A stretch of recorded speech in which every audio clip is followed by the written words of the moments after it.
আমি বেঁচে আছি। আমার কিছু হয়নি, খারাপ স্বপ্ন ছিল মনে হয়। হ্যাঁ স্বপ্ন ছিল, হ্যাঁ স্বপ্নই ছিল। হ্যাঁ উপরে কেউ নেই। হ্যাঁ হ্যাঁ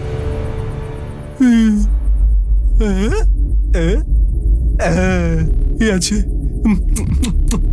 এখানে থাকলে এরকম খারাপ খারাপ স্বপ্ন আসবে। এই চিত্রলিঙ্গা চলো এখান থেকে, আর এখানে থাকবো না। চলো চলো। গুরুদেব গুরুদেব, খারাপ স্বপ্ন দেখেছি আমি, গুরুদেব।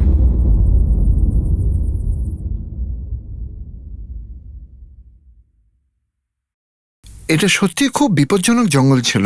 যদি উনি সময় মতো নিজেদের লোক না পাঠাতো তাহলে হয়তো আমরা খুবই বিপদে পড়তাম। কিছু চিন্তা ভাবনা না করে কাজ করলে এটাই হয়ে থাকে। আপনার এত ধৈর্য আমি বুঝতে পারি না কেন এত। কতবার বলবো, তুমি তো আর শোনোই না। একে তো নতুন জায়গা, তারপরে চারপাশে জঙ্গল। চিন্তা না করে ওখানে যাবই বা কেন, আর আটকে যাবই বা কেন? জেনে শুনে বিপদে পড়াটা কি আমি ইচ্ছে করে করি নাকি? সিচুয়েশনটাই ওরকম ছিল। হঠাৎ বাচ্চারা উধাও হয়ে গেল, তখন সবাই এরকমই করে। ঠিক বলেছ। দুদিন ধরে বাড়িতে সবাই চিন্তিত ছিল। ওই 2 দিন বড় মা খাবার আর জল কোনোটাই খায়নি। যাই হোক গে, বাচ্চাদের পাওয়াটা খুবই ভাগ্যের ব্যাপার। ড্যাডি ইজ কারেক্ট, মা সব ব্যাপারে ভয় পায়। অনেক হয়েছে। তোমার বাবা একটা ধৈর্যবান মানুষ, আর তুমি তো খুবই শক্তিবান। লাইফে এরকম জিনিস ফেস করাটা খুবই সাহসের পরিচয়। সব ব্যাপারে এত সিরিয়াস কেন হয়ে যাও?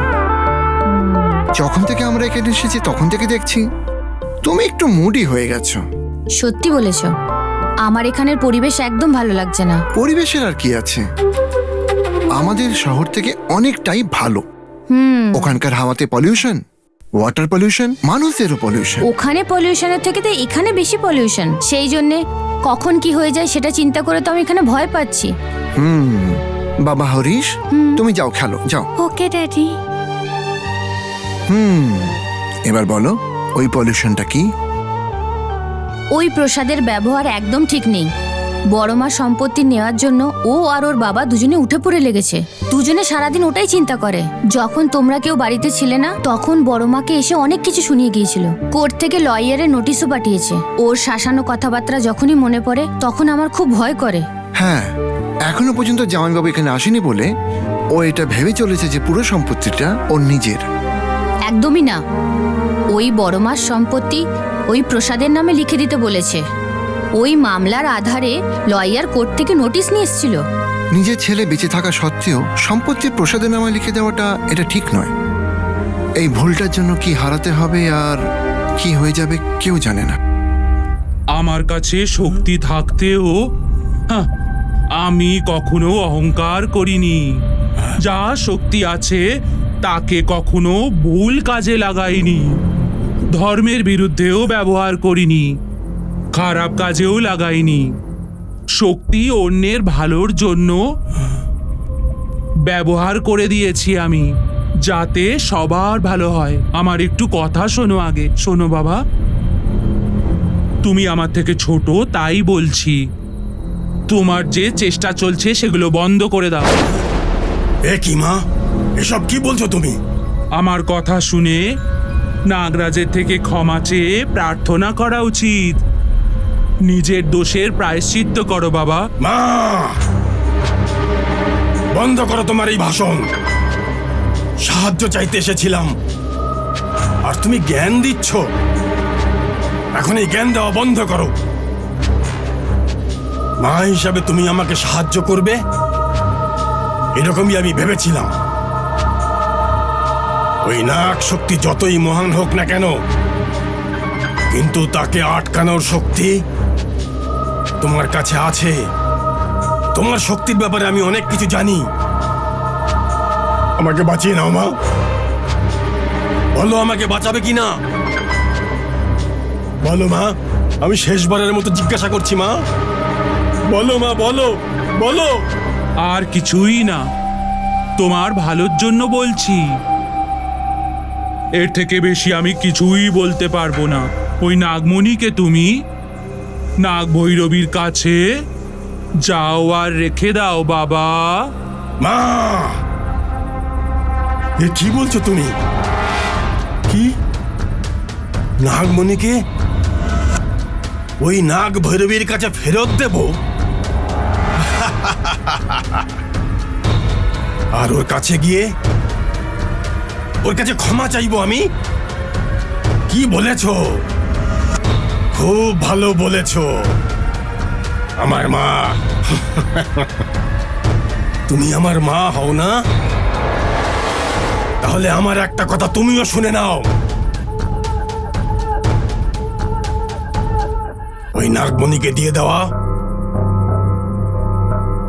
আমার পক্ষে, ওই নাগমণি দিয়ে দেওয়া অসম্ভব। আর ওর কাছে ক্ষমা চাওয়া তো তার থেকেও বেশি অসম্ভব। আর যতক্ষণ আমার শরীরে প্রাণ আছে ততক্ষণ এটা হতে পারে না, কখনোই নয়। এমনিতেই আমার ব্যাপারে জানা সত্ত্বেও তোমার কাছে এসেছি আমি। ধিক্কার আমাকে, ধিক্কার করি আমি নিজেকে। তুমি তোমার ছেলেকেও করুণা করছো না। তোমার নিজের পেটের ছেলের জন্য তোমার কাছে দয়া নেই। ধর্মশাস্ত্র তো তুমি অনেক জানো, কিন্তু ছেলেকে বাঁচানোর ধর্ম ভুলে গেছো তুমি। ক্রোধে যে কথা বলা হয় সেটা তো বিনাশই করবে, আত্মরক্ষার জন্য উপযুক্ত নয়। ধর্মের রাস্তায় চললে সর্বদা সবার ভালোই হয়। ভুল রাস্তায় যাচ্ছ তুমি, তোমাকে শেষে কে বাঁচাবে? তুমি তুমি বাঁচাতে পারো। তুমিই হচ্ছ যে আমাকে বাঁচাতে পারে মা। দেখো মা, এই পৃথিবীতে যে আমাকে বাঁচাতে পারে সে একমাত্র তুমি। দেখো মা, তুমি তোমার মন্ত্রশক্তির জোর দিয়ে তুমি ওকে বন্দি করতে পারো মা। আমাকে বাঁচাতে পারো। তুমি আমাকে রক্ষা করো মা। আরে নিজের জন্ম দেওয়া ছেলের জন্য তুমি এইটুকু তো করতে পারো মা। আমি এটা করতে পারবো না বাবা, আমি ধর্মের বিরুদ্ধে যেতে পারবো না।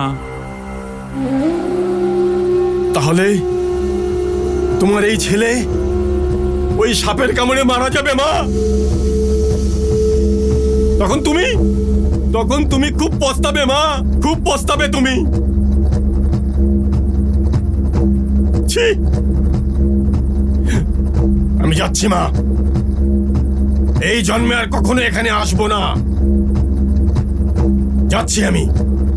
তোমার যা করার সে তুমি করো। দাঁড়াও দাঁড়াও, একটু দাঁড়াও বাবা, দাঁড়াও বাবা, আমি বলছি না দাঁড়াও, নয়তো আমি মরে যাব।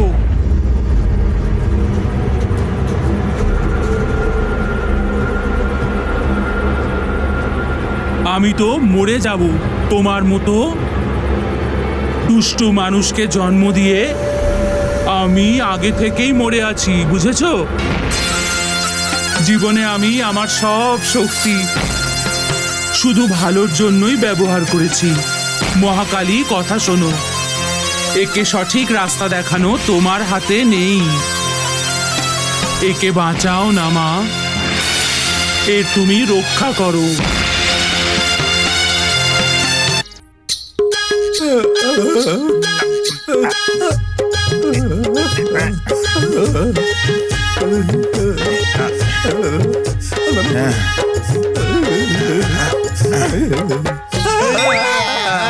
কি হয়েছে? আরে কি হয়েছে? খারাপ স্বপ্ন দেখলেন নাকি? হ্যাঁ, খারাপ স্বপ্নই তো। নাগ ভৈরবী আমার পিছন করে আমাকে কামড়িয়ে স্বপ্নতে আমাকে মেরে ফেলেছে। আরে এত ভয় পেও না, আমারও স্বপ্ন এসেছিল নাগ ভৈরবী আমায় কামড়ে দিয়েছে আর আমি মরে গেলাম আর আমি মৃত হয়ে আছি নাকি। হ্যাঁ, গুরুদেব আমাদের তাবিজ দিয়েছে না, নাগ ভৈরবী কিছু করতে পারবে না, ভয় পেও না। হ্যাঁ, গুরুদেব দিয়েছেন না এই রক্ষা কবচটা, ভরসা নেই নাকি? নাগ ভৈরবী কিছু করুক আর না করুক, মনে হয় আমি ভয়তে মরে যাব। ভয় পেও না, ভয় পেও না তুমি, আর আমাকেও ভয় পাইও না তুমি। ভয় তো একটু আসবেই না, কিন্তু ভয় পেয়ে কোনো লাভ হবে না। যতক্ষণ গুরুদেব আসছে না আমরা মাতাজির কাছে প্রার্থনা করবো। হ্যাঁ তুমি করবে। মা পরমেশ্বরী অখিলান্ডেশ্বরী, মা পরমেশ্বরী অখিলান্ডেশ্বরী, মা পরমেশ্বরী অখিলান্ডেশ্বরী, মা পরমেশ্বরী, মা পরমেশ্বরী, মা পরমেশ্বরী, মা পরমেশ্বরী, মা পরমেশ্বরী, মা পরমেশ্বরী, মা পরমেশ্বরী, মা পরমেশ্বরী।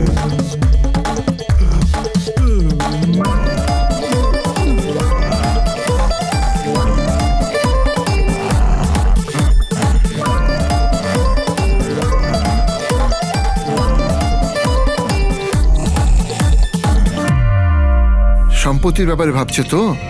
তুমি ভয় পেও না, আমি আছি তো। এখানে সম্পত্তির ওপর ওনার একদম লোভ নেই। মায়ের ভালোবাসা ছাড়া উনি আর জীবনে কিছুই চান না।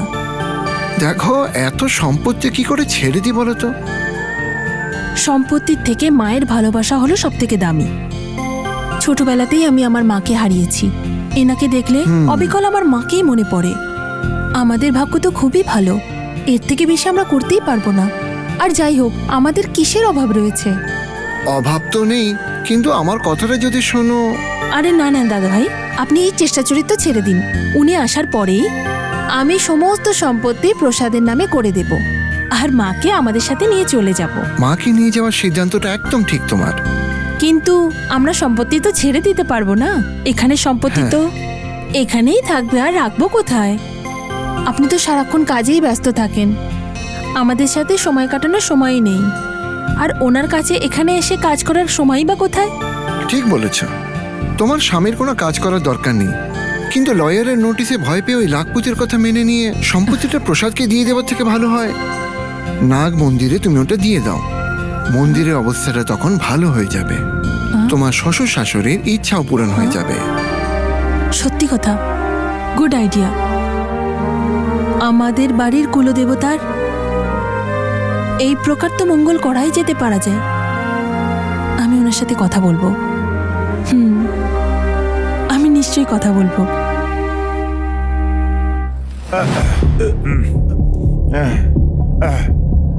শোনো চিত্রলিঙ্গম, বলো শম্ভুলিঙ্গম। আমাদের গুরুদেব মনে হয় ওই নাগ ভৈরবীকে জ্যান্ত পুঁতে ফেলে অপরাধ করেছিলেন।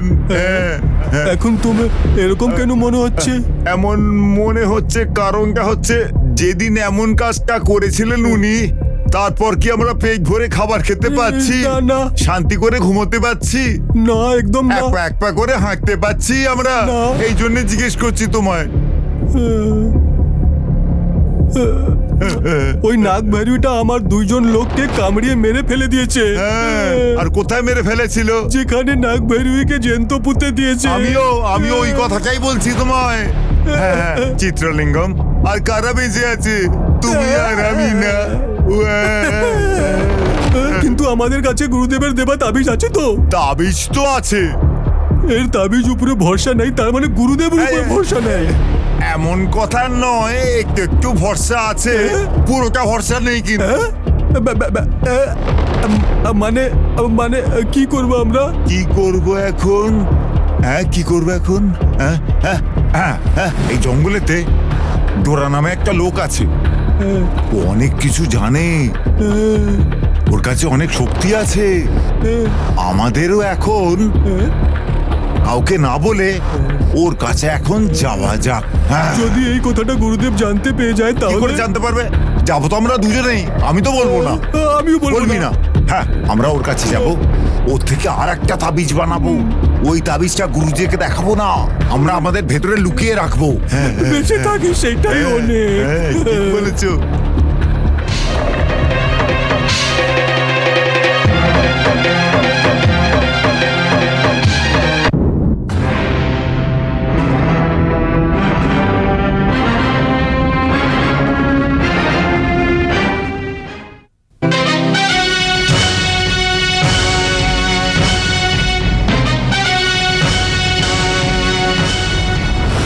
ওটা একটা বিরাট বড় জঙ্গল, আর অনেক গভীরও। পিঁপড়েও খুঁজে পাওয়া যাবে না ওখানে। ওই অত বড় জঙ্গলে একটা বড় গাছের নিচে একটা সাধু থাকে। ওই তান্ত্রিক প্রচণ্ড শক্তিশালী। ও একটা পুতুলের ওপর পুজো করে। পুজোর সময় একটা লেবু নিয়ে ওই খেলনার ওপরে পুরো লেবুর রস দিয়ে দেয়, তারপর নিচে থেকে একটা ছুরি তুলে তারপর ওই খেলনার ওপরে খাচাক খাচাক করে মারতে থাকে। সেটাতে বাড়িতে বাচ্চা জোরে জোরে চিৎকার করতে শুরু করে। সেই সময় ওই বাচ্চাটার কি হয়েছিল বুঝতেই পারিনি, কি করব সেটাও জানি না, কোথায় যাব সেটাও বুঝতে পারছিলাম না। তখনই ও বাড়ি থেকে বাইরে বেরিয়ে গেল আর বেরিয়ে জঙ্গলের দিকে চলে গেল। তখন ওই বাচ্চাটাকে দেখে জঙ্গলের সব জন্তু জানোয়ার এদিক ওদিক চলে গেল।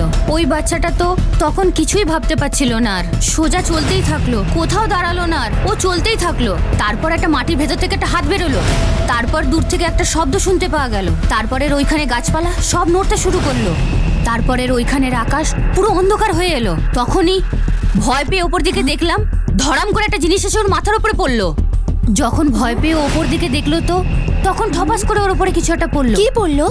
একটা ফোঁটা। যখন দেখলো এটা কি, তখন কাকে পটি করে দিয়েছে।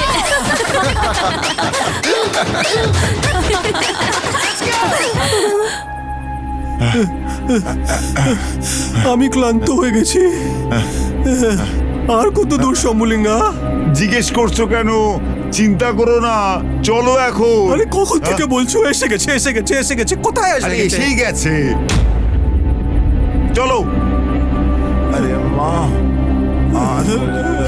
আর পারি না। মাগো,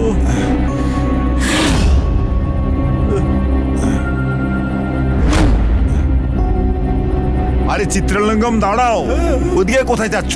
তোর মুখটা এইদিকে ছিল তাই বলে আমি এদিকে যাচ্ছি। ওইদিকে নয়, এই দিকে। ওদিক দিয়ে গেলে অনেক ঘুরতে হবে, এই দিক দিয়ে গেলে তাড়াতাড়ি হবে। চলো এই দিক দিয়ে যাওয়া যাক। তাই নাকি? আরে চলো।